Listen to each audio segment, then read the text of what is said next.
सुहाग रात में अंजलि पति को नींद की गोलियां देने बैठी है। थोड़ी देर बाद उसने देखा कि कोई थाली लेकर आया है। उसमें दूध और मिठाई वहीं रखे हैं। अंजलि बिना देर किए बिस्तर से उठी और कमरे का दरवाजा बंद कर दिया और उसके पास जो नींद की गोलियां थी उसे दूध में मिला दिया। फिर जाकर कमरे का दरवाजा खोला। कुछ देर बाद अंजलि का पति आया। वो आदमी बहुत ही विनम्र था। उसे देखने में ही समझ आता था। अंजलि झुककर बोली, अच्छा सुनिए, मैं आपको एक पति के रूप में बहुत पसंद करती हूँ, लेकिन मुझे अपने पति के पूर्ण अधिकारों के साथ तालमेल बिठाने के लिए थोड़ा समय दें। अंजलि के पति ने कहा, ठीक है, जब तक आप चाहें, मानसिक रूप से तैयार होने के लिए जब तक आप चाहें आप समय ले लीजिए। अंजलि ने इस बार उठकर अपने पति को दूध का गिलास थमा दिया और कहा, यह दूध लीजिए और पी लीजिए, और हाँ, आपको पूरा पीना है। उसके पति ने बिना कुछ कहे सारा दूध पी लिया। जब पति सो गया तो अंजलि ने कहा, मुझे अपनी तिजोरी की चाबी दे दो, मैं अपने सारे जेवर खोलकर वहीं रख दूंगी। इतने कीमती जेवर है, पता नहीं कब क्या हो। उसका पति हंसा और उसे सारी चाबियां दे दी और वह सो गया। तभी अंजलि ने अपना फोन चेक किया तो देखा कि उसके बॉयफ्रेंड ने उसे कई मैसेज किए थे। अंजलि से जानना चाहता था कि वह कब बाहर निकलेगी, तो उसने अपने प्रेमी से कहा कि उसे बाहर निकलने में थोड़ा समय लगेगा, लेकिन वह 1 घंटे में बाहर निकल जाएगी। उसका प्रेमी सड़क पर खड़ा इंतजार कर रहा था। अंजलि ने झट से अपने गहने उतारे और अलमारी खोली और अपने पति के सारे पैसे एक बैग में भर दिए।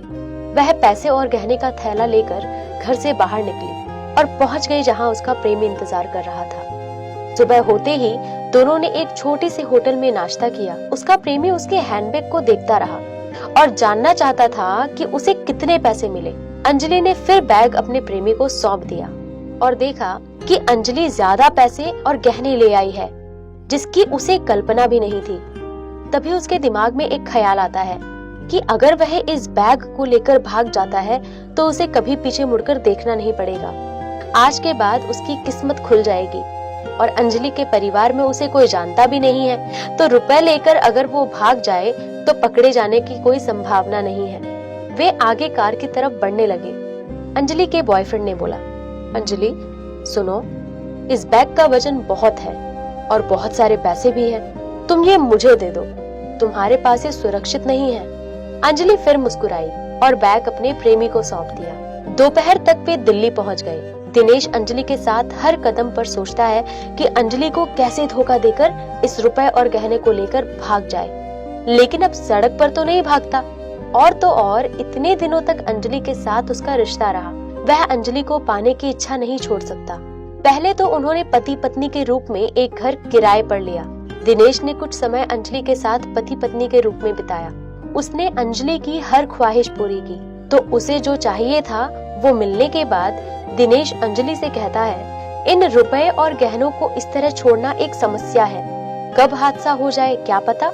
इसके अलावा हमने शादी भी नहीं की है, अगर कोई हमें पुलिस के हवाले कर देता है तो हम सब हार जाएंगे। मैं क्या कहता हूँ, मैं गहने बेचता हूँ और बाकी के सारे रुपए मिलकर उसे अपने बैंक के खाते में डाल देता हूँ, तब हम उतना ही खर्च करेंगे जितना हमें चाहिए होगा। क्या मैं पैसे और गहने लेकर बाहर जाऊं अंजलि?